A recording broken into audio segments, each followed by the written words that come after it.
Welcome back to Sports by GSMC Podcast Network. Today is Tuesday, September 10th. I am your host, Jeremy Lapidus. If you're just tuning in, we've just gone over the recap of the first Monday Night Football game between the 49ers and the Jets that saw the 49ers win 32-19.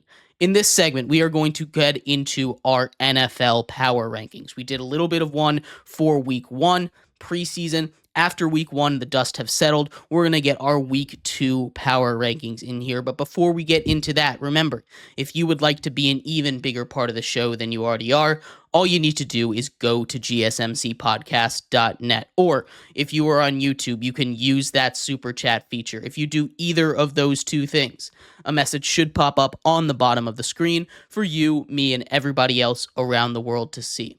If you do have a burning question about sports, anything at all that you would like to ask, go ahead and throw that in the comments. Throw it in the chat. I'll take a look at them as soon as I possibly can. I appreciate everybody so much for sticking around, talking some sports with me here on a beautiful Tuesday, September 10th. But like I was saying, we're going to get into NFL power rankings.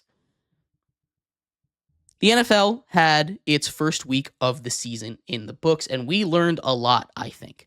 One of those things we learned, and starting off with our number 32 power rank, is the Carolina Panthers. The Carolina Panthers, a lot of people thought they would be bad. I thought they would be bad. I'm sure you thought they would be bad, but I would be shocked if anybody thought they were going to be this bad. They go up against a New Orleans Saints team that, well, I think the New Orleans Saints will be fine. Do I think the New Orleans Saints were put up 30 points in the first half kind of good? No. Do I think they're a win by 37 kind of good team? No. Bryce Young, a guy that I was looking to make, some big improvements under new head coach Dave Canales, did nothing.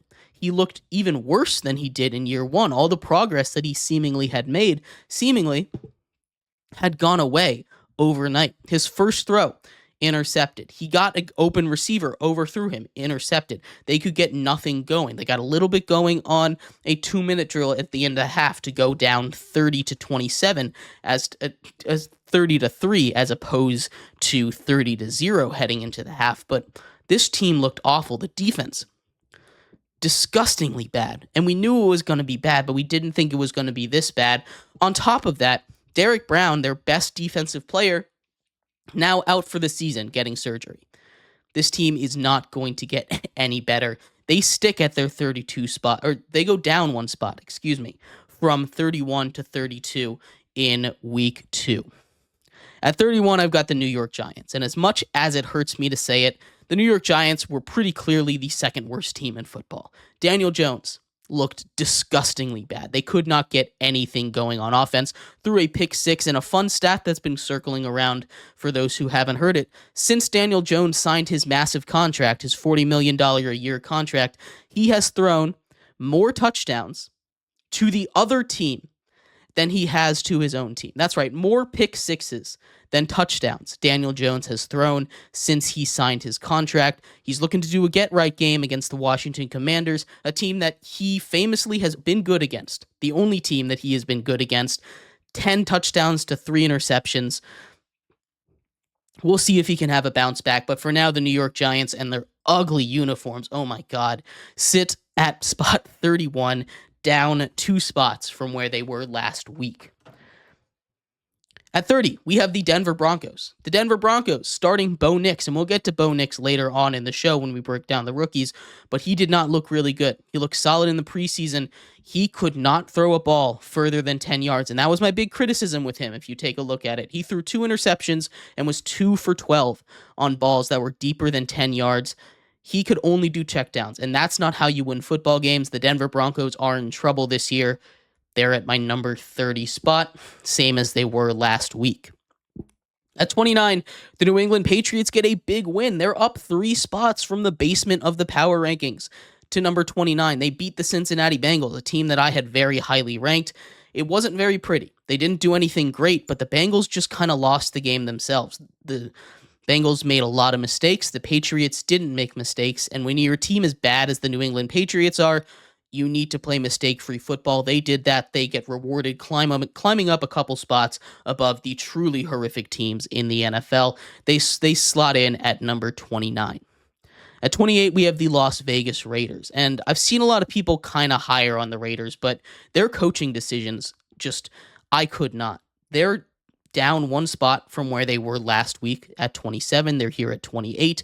The Las Vegas Raiders, for me, are a team that has potential to be solid. They've got the weapons, right? They have Devontae Adams. They have Brock Bowers. They have Michael Mayer. They have, Jacoby Myers. They have Trey Tucker. They have the weapons to be good. And there were some small flashes in there, but the coaching staff is holding them back. In a do or die fourth down with about 6 minutes left to go in the fourth quarter, 4th and 1 at about the 50-yard line, down by a possession or two, they decide to punt it. That's not how you win games in the NFL, and Antonio Pierce needs to learn that if this team is going to be successful. Until he learns that, the Vegas Raiders are sitting at 28. At 27, we have the Tennessee Titans.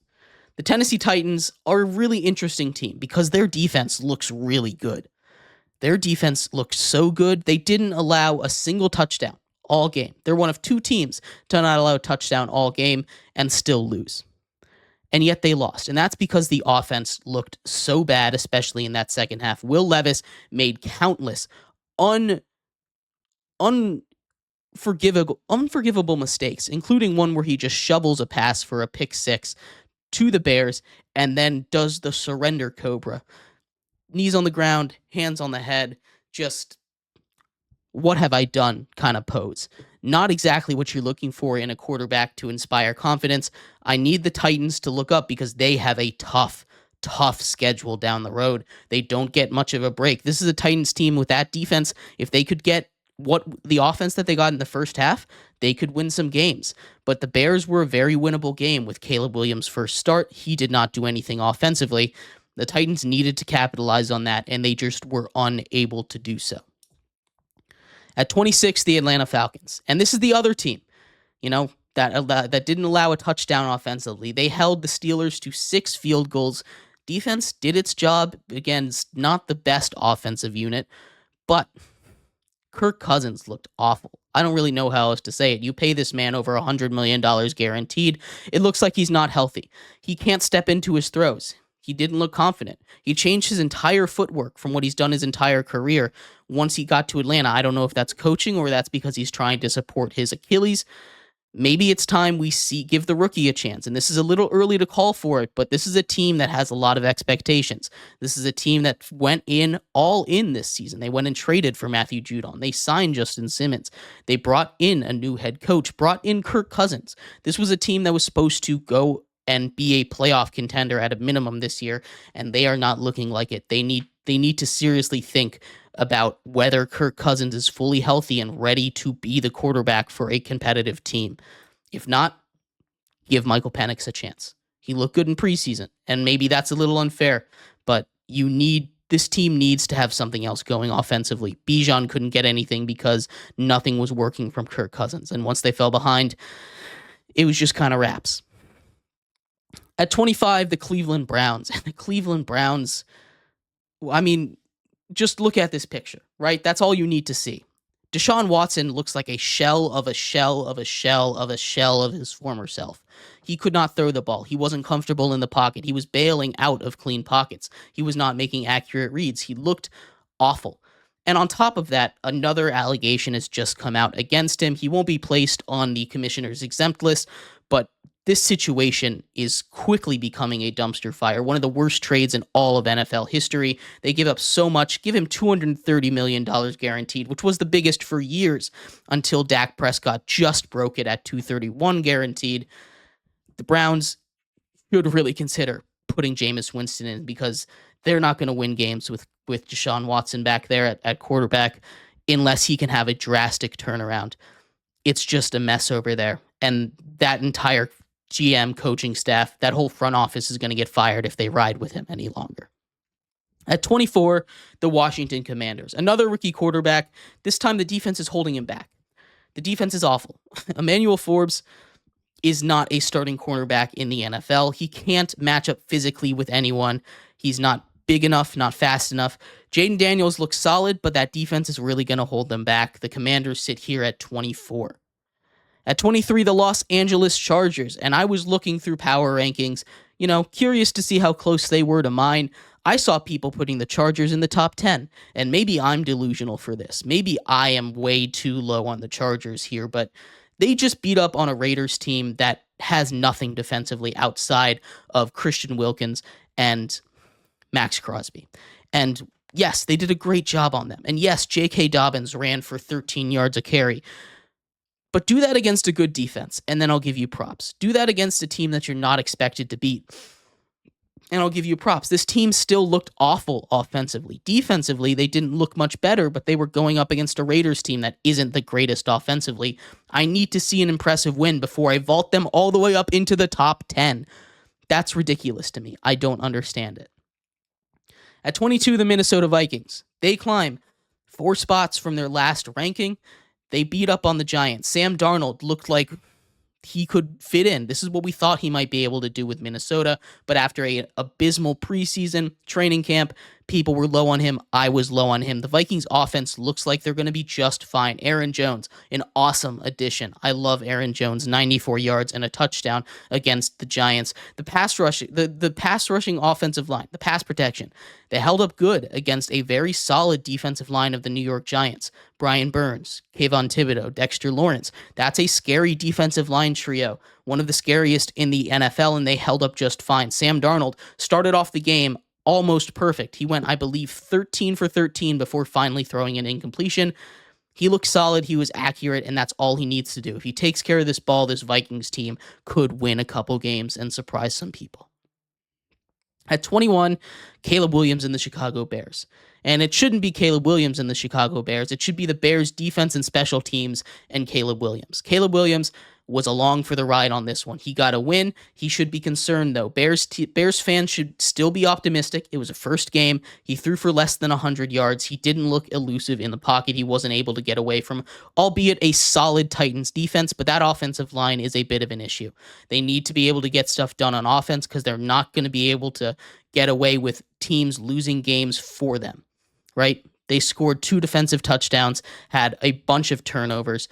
That defense is awesome.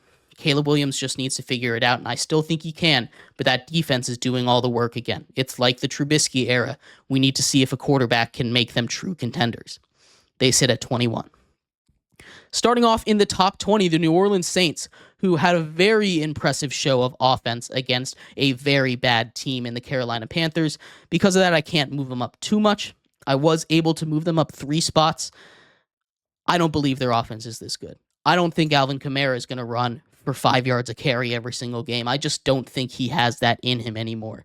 I don't think that Derek Carr is going to be able to throw for 4 touchdowns every single week. That defense, it's hard to know because Bryce Young played so bad, but I'd like to give him some props. Saints looked good. I just don't think we can expect that level of play out of them every single week, so cautiously, I'm only moving them up a little bit. At number 19, the Pittsburgh Steelers. And this is a team that we kind of knew what they are, right? We kind of knew what they were. Justin Fields comes in and starts. Sounds like he's going to start week 2. My little conspiracy theory is Russell Wilson wasn't actually hurt, which is why he was dressed on the sideline, and they just wanted Justin Fields to start because it was that close.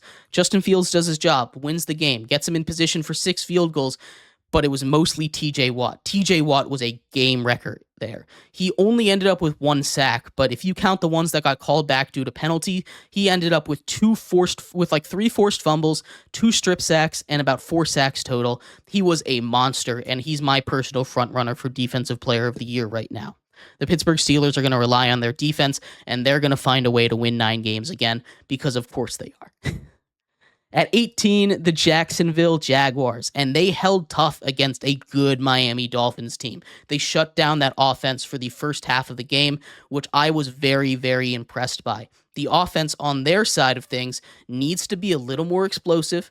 Trevor Lawrence needs to get up to speed, but it's week 1. They did a good job against a really good opponent.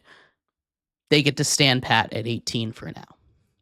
At 17, the Arizona Cardinals, and you might think, Jeremy, that's a little too high for the Arizona Cardinals, don't you think? I don't. I think the Arizona Cardinals are a very good offensive team. We saw them go toe-to-toe with Josh Allen and the Buffalo Josh Allens, right? This is a team that can keep pace with anyone. If they get Marvin Harrison involved in the offense, keep that running game going the way it is, this is a team that could be dangerous. Now, that defense is also going to be a mess, but if the Bills can win games with their defense, the Cardinals can win games with their defense. Honestly, I think those two teams are kind of comparable. The only difference right now is one has Josh Allen and the other does not have Josh Allen. But that's the first half of the NFL Power Rankings. We're going to take a quick break here. When we come back, we're going to get part 2 of the NFL Power Rankings, finish up our top half of the league. So stick around for that. We'll be right back here on Sports by GSMC Podcast Network.